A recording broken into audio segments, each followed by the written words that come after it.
Siwan Lok Sabha seat से NDA की जदयू प्रत्याशी विजयलक्ष्मी देवी ने नामांकन को लेकर आशीर्वाद सभा में लोजपा प्रमुख के चिराग पासवान पहुंचे। इस दौरान उनका जोरदार स्वागत किया गया। गांधी मैदान में आयोजित जनसभा में चिराग पासवान ने कहा कि 2 चरण के मतदान में एक बात स्पष्ट है कि तीसरी बार मोदी जी प्रधानमंत्री बनने जा रहे हैं, इसमें कोई संदेह नहीं है। तीसरी बार पीएम बनना अनिवार्य है। पहले कोई जानता था कि भारत की अर्थव्यवस्था क्या थी? आज गर्व से कहते हैं कि दुनिया का 5वां अर्थ भारत है, मोदी जी के कारण है। 10 वर्षों से 25 करोड़ से ज़्यादा लोग गरीब से निकलकर मुख्य धारा में निकले। टेंट में 500 बरिस विराजमान थे। अयोध्या में भव्य मंदिर का निर्माण कराकर पहली बार भगवान श्री राम का भव्य मंदिर में विराजमान कराने का काम किया। विपक्ष के लोग नहीं चाहते हैं कि गरीब कल्याण योजना देश में रहे। 81 करोड़ लोगों को मुफ्त में अनाज दिया जा रहा है। विपक्ष के द्वारा भ्रम फैलाया जा रहा है कि संविधान और आरक्षण खत्म किया जाएगा। 1975 में आपातकाल लगाकर लोकतंत्र की हत्या करने वाले आज संविधान की रक्षा करेंगे। पिता रामविलास पासवान की कसम खाकर कहता हूं, जब तक चिराग पासवान जिंदा है तब तक न आरक्षण पर और न संविधान पर खतरा है। 90 के दशक में कोई महिला घर से बाहर नहीं निकलती थी या जंगल राज की आहट थी। लाठी में तेल पिलाने के काम जंगल राज में होता था। अध्यक्ष अजीत पासवान जी, आवाम मोर्चा के, राष्ट्रीय लोक मोर्चा के तमाम वरिष्ठ पदाधिकारी साथी मौजूद, यहाँ पर हमारे विभिन्न प्रखंड पंचायतों से आए हुए तमाम हमारे गठबंधन के पदाधिकारी साथी मौजूद, यहाँ पर गठबंधन का हर एक मजबूत कार्यकर्ता साथी, प्रेस मीडिया के तमाम पत्रकार साथी, आदरणीय बुजुर्गों, माताओं, बहनों, मेरे तमाम नौजवान युवा साथियों, सबसे पहले आप सबको चिराग पासवान का प्रणाम। आज आप लोगों के बीच एक दो बस महत्वपूर्ण जानकारी आप लोगों से साझा करने आए। आप सब जानते हैं कि देश में 2 चरण का मतदान हो चुका है और इस 2 चरण के मतदान में एक बात स्पष्ट है, एक बात तय है कि 4 जून के बाद तीसरी बार देश के प्रधानमंत्री, हमारे मौजूदा प्रधानमंत्री आदरणीय नरेंद्र मोदी बनने जा रहे हैं। इसमें कहीं संदेह नहीं है, इसमें कहीं तरीके शंका। साथियों, जब तीसरी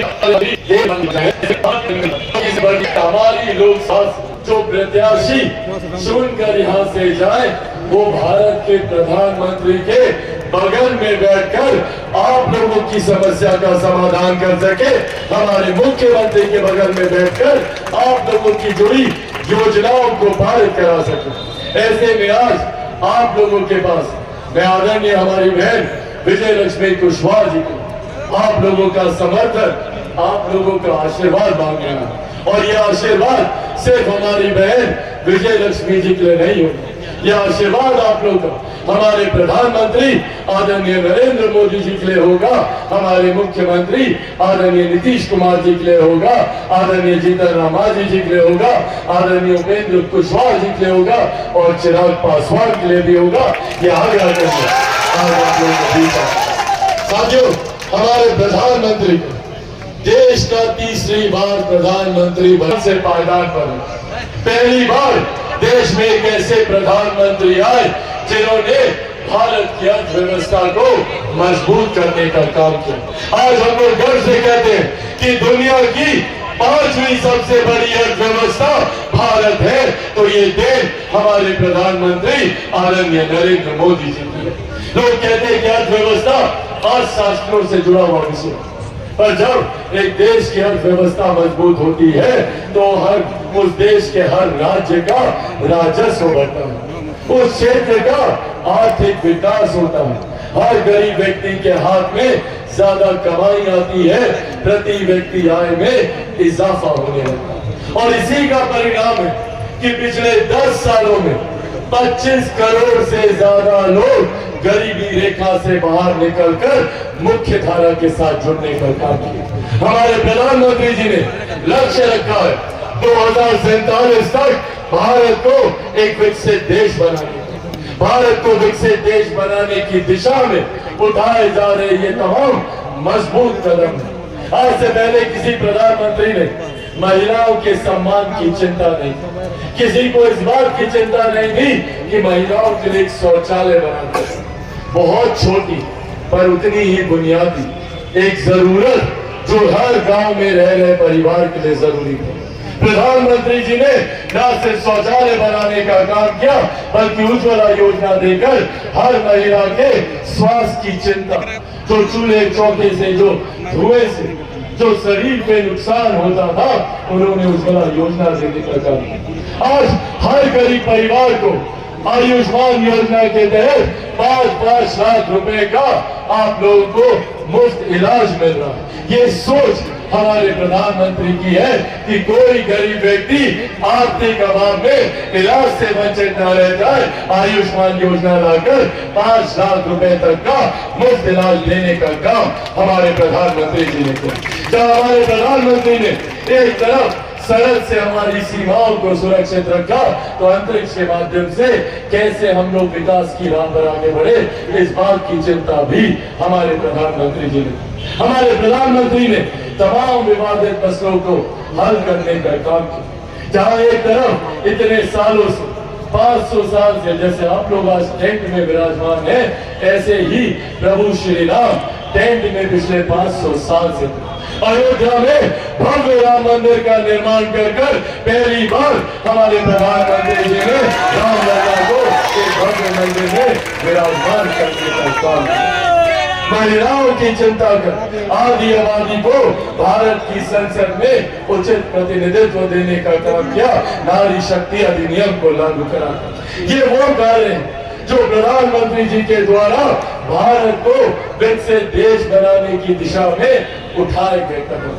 पर साथियों, वही दूसरी तरफ विपक्ष के भी लोग हैं जो नहीं चाहते कि कोई गरीब कल्याण की योजना भारत में रहे। आज जब हम लोग को गर्व होता है कि देश की ही नहीं दुनिया की सबसे बड़ी गरीब कल्याण की योजना भारत देश में चलाई जा रही है, इसका श्रेय मैं मेरे नेता, मेरे पिता आदरणीय रामविलास पासवान जी को भी दूंगा।